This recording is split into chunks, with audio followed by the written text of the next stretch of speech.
জানেন তো, কাঁঠাল দানা আর চিচিঙ্গা দারুণ একটা কম্বিনেশান। কাঁঠাল দানা দিয়ে চিচিঙ্গা দিয়ে আজকে দারুণ স্বাদের একটা রেসিপি বানিয়েছি।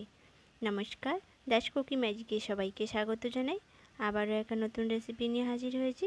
তো চলো শুরু করি আজকের নতুন রেসিপি।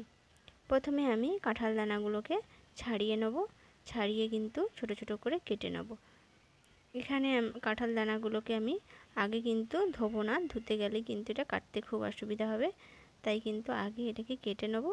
কেটে ভালো করে ধুয়ে পরিষ্কার করে নেব। এবার কাঁঠাল দানাগুলো কাটা হয়ে গেলে আর এছাড়া এদিকে সবজিগুলো কেটে নেব।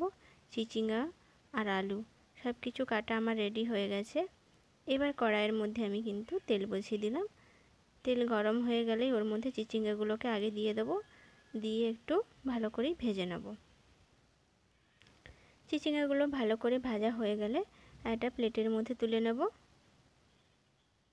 এবার কড়াইয়ের মধ্যে দিয়ে দেবো আলুটাকেও কিন্তু একটু ভালো করে ভেজে নেব। আলু ভালো করে ভাজা হয়ে গেলে আলুটাকেও তুলে নেব।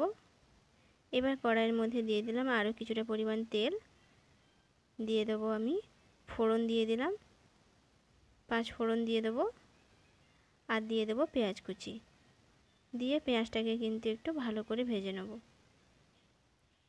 ভাজা হয়ে গেলে ওর মধ্যে দিয়ে দিলাম টমেটো একটা।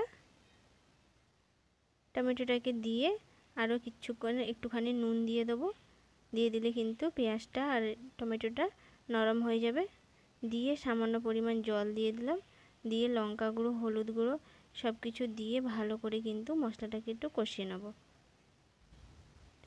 এবারে মশলাটা কষানো হয়ে গেলে এর মধ্যে দিয়ে দেবো আমি আলু আর কাঁঠাল দানাটা। চিচিঙ্গাটা এখন দেব না, কেন আলু আর কাঁঠাল দানাটা একটু সেদ্ধ করার পরে তারপরেই কিন্তু চিচিঙ্গাটা দেবো। দিয়ে ভালো করে মশলার সঙ্গে মিশিয়ে নিয়ে দিয়ে দিলাম পরিমাণ মতো জল। দিয়ে এটাকে ঢাকা দিয়ে দেবো।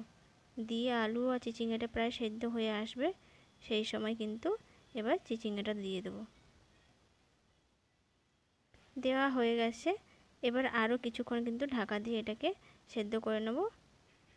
করলেই কিন্তু রেডি হয়ে যাবে কাঁঠাল দানা আর চিচিঙ্গা দিয়ে একদম সিম্পল একটা ঘরোয়া রান্না। অবশ্যই কিন্তু এইভাবে চিচিঙ্গা আর কাঁঠাল দানার কম্বিনেশনে বানাবেন, দারুণ লাগবে খেতে। নমস্কার।